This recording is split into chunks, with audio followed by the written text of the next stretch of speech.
أريد أن أحجز موعدا عند الطبيب لوالدي فهو مصاب بالزكام. Assalamu alaikum everybody, and a very warm welcome back to another awesome video here on the Arabic with Sam channel. Before we get into the real nitty gritty of this lesson, let's take a few minutes to thank our awesome sponsors for helping us make it all happen. So this video is brought to you once again by Arabic Workshop. Arabic Workshop is the world's first ever listening library. It's a place where you can pay a very small subscription every month, and I'll get to that a little bit later how I can help you with it. And you get access to an entire library of over 150 little bite-sized lessons that you can bolt onto your regular study. You know, here in the UK and other places in the West where are possibly very far away from the Arab world, we're often complaining about not being able to be immersed in the Arabic language enough. We're often complaining that we don't get to build our listening enough. We're often complaining that we don't get to see actual real-life conversations enough. But Arabic Workshop has a really amazing solution for that. So if you were to log in right now, you would see they have 15 different levels, ranging from the very beginning where you have things like packing your passport or going on a holiday or having a basic conversation, all the way up to lessons that are entirely in the Arabic language, or more sophisticated things like making Hajj and having more sophisticated conversations and things like that. So in this video, we're actually going to be talking about one of the phrases that I've taken myself from lesson 7, I believe it is, or level 7 in Arabic Workshop, and that's what we're going to be doing in today's lesson. So without further ado, actually I want to give you a little discount code as a little gift from them to us. If you type in Arabic with Sam 10 at checkout on Arabic Workshop, you get 10% off as well. Little gift from them.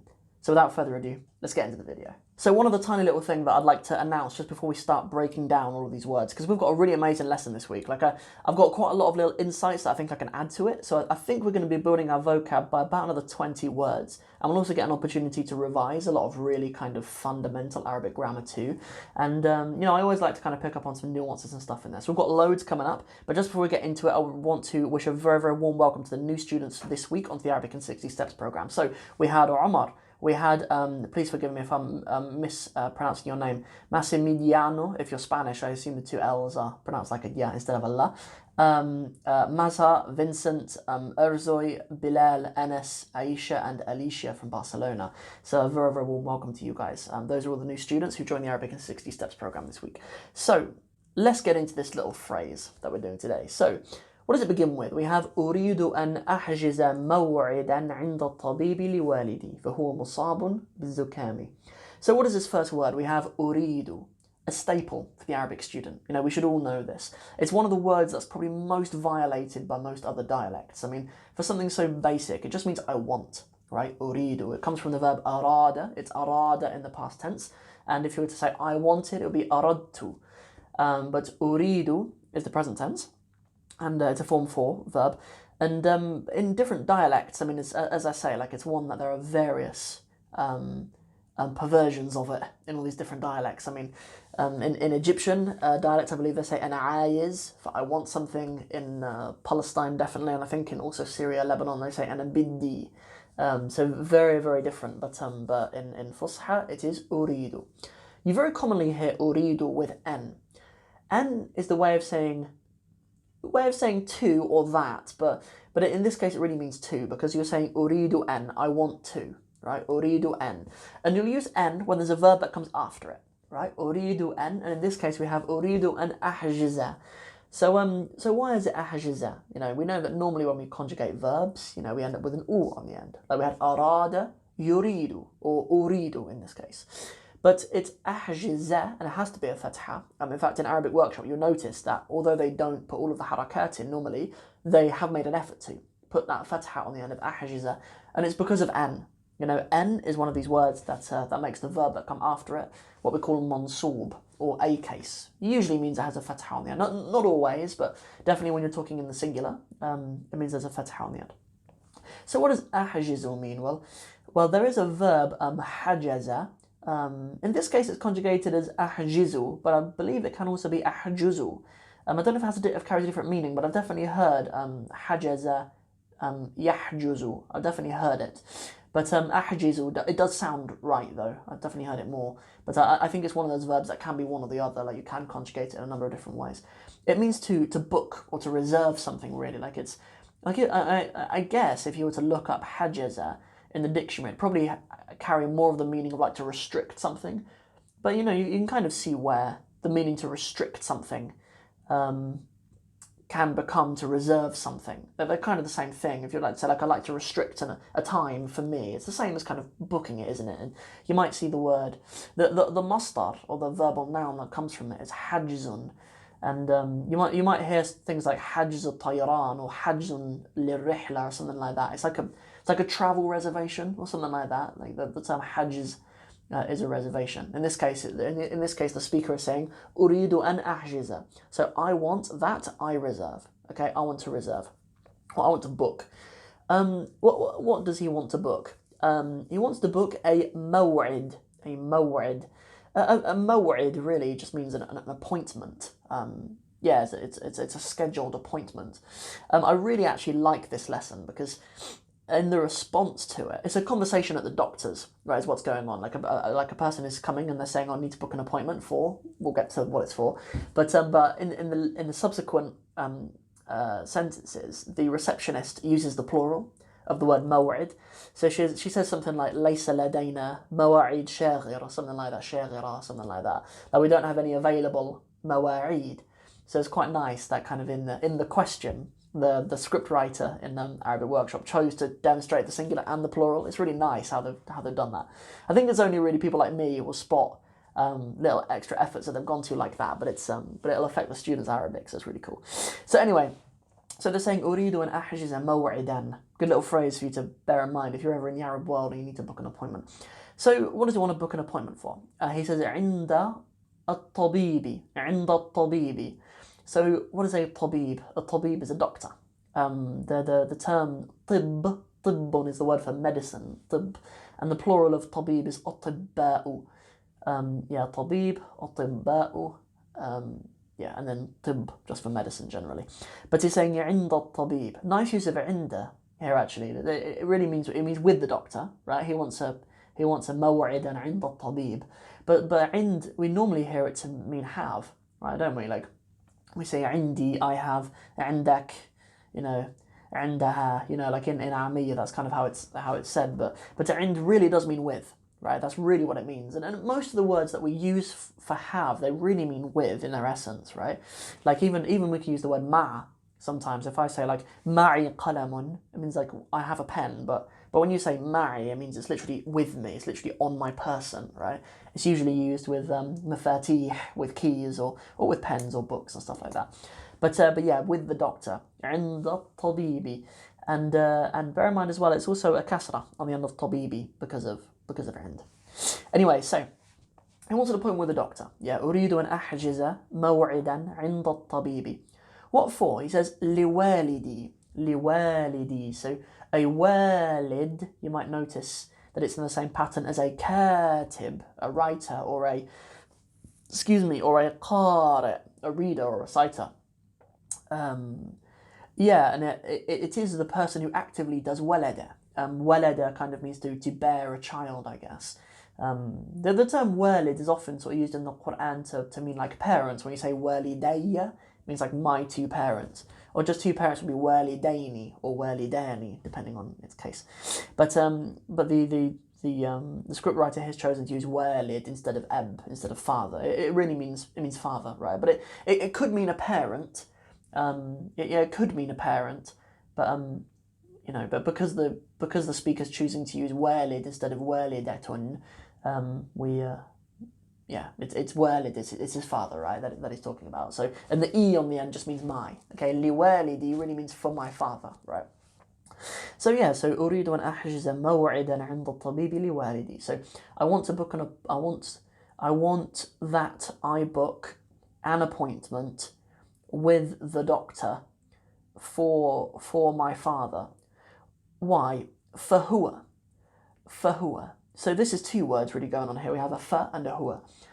So the fa kind of, it usually means sort of so, but in this case it's kind of as, right? It kind of means as he, you know, as he is musabun, as he is musabun. So yeah, so he wants to book an appointment for his father, as his father is musabun. Musab is from the verb asaba. I actually really like how Arabic Workshop have done this. I'm sure they didn't plan this really, but they've used two hollow form 4 verbs in the same phrase to kind of see how they're used. So there's arada and asaba, and they're both form 4 and hollow. So both got an alif in the middle and they're form 4, right? So arada yuridu would be asaba yusibu, right? So you can kind of play around with those two verbs as well. It's nice that they've done that, because there aren't a lot of Arabic verbs that are like that, right? That are both form 4 and that are hollow, but they've found a way to have them both in the same phrase. So I really appreciate that. So anyway, what is the word musab?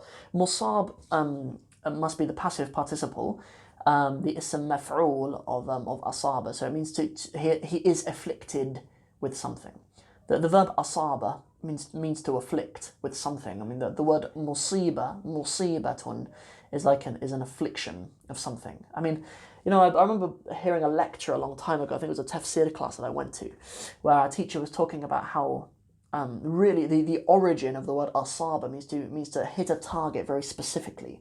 You know, because often Allah will talk about a calamity as being a musibah, right? But it's when a calamity happens to us, it's because it's very specific for us, right? It's not that Allah has kind of haphazardly just put chaos upon people, right? It's very specific for you, to teach you something very specific, or you know, or for something very specific to change in you, right? Asaba, to hit a target very directly, but has kind of become to mean to afflict someone with something. I believe there's an Urdu word as well, musibat, I believe. I believe in Urdu they actually pronounce the ta on the end of the word that in Arabic has a ta marbuta.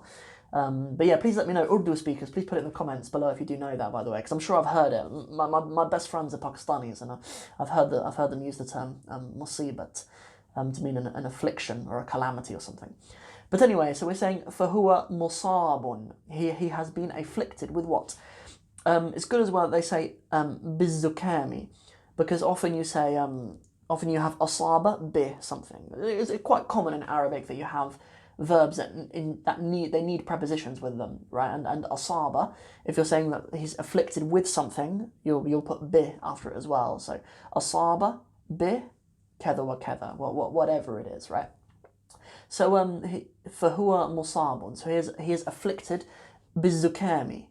Bizukami. So a zukam is a cold, but like a common cold. It's not the word for cold, right?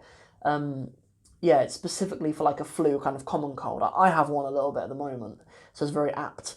But I believe there's a I've heard the term zekma as well, zekmatun. I think zekmatun and zukam are completely synonymous, and there is also a verb. I don't believe zekama is a verb. I think it's the passive that you have to use, zukima, because it's like a person has been afflicted. You could say like, you know, zukimtu, I was afflicted by a cold, which just will be kind of encapsulated in that one word, zukimtu. But I'm pretty sure it has to be the passive though, zukima. Yeah, to use that. So check it out in a dictionary, inshallah. But I've definitely heard it before, and I'm glad that we've covered this actually in this lesson, because often students kind of assume you can use the word for cold. You can say like a barid for the term cold, right? You can use barid or something, but and actually in Amiyya you can. I've heard people in Palestine say "indi barad," like I have a cold, "indi barad," but I believe that is only in Amiyya though. You know, so sometimes language students in general would kind of make a mistake of assuming that other languages will have the same idioms that we do, like because it is idiomatic for me to say I have a cold, right? Because you don't really have a cold. Like the reason we call it a cold is because we think the cold causes the flu or whatever it actually is when you have a blocked nose and you're sniffling and stuff. So we assume other languages would do that, right? But it's not the case. Often in languages when you say you have a cold or you are cold or something, it means that you're frigid. It often means that in other languages. Like I've learned the hard way that that's often what it means in other languages. But anyway, Arabic has a specific term for catching like a common cold, and there's a verb zukima. And there's also the word to have a zukam or a zekmatun, and they mean zukam and zekmatun.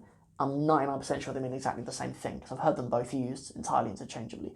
So that's everything for this lesson. I think we actually covered quite a lot of really nice stuff in there, actually. We extrapolated quite a lot of nice little meanings out of stuff, and I think that was quite a nice one. So that's everything for this video. I really hope you enjoyed it. We are going to be having videos every single day this week, inshallah. We didn't have anything going on over the weekend. I had some stuff come up and we weren't able to. So this week I might treat you guys, and we'll just do a video every single day, Monday to Friday. And then next week we're back on track as usual. You know, we'll be doing you know what we normally do, like a text on Fridays, topic on Saturdays, and like a bit of a chat on Sundays as well.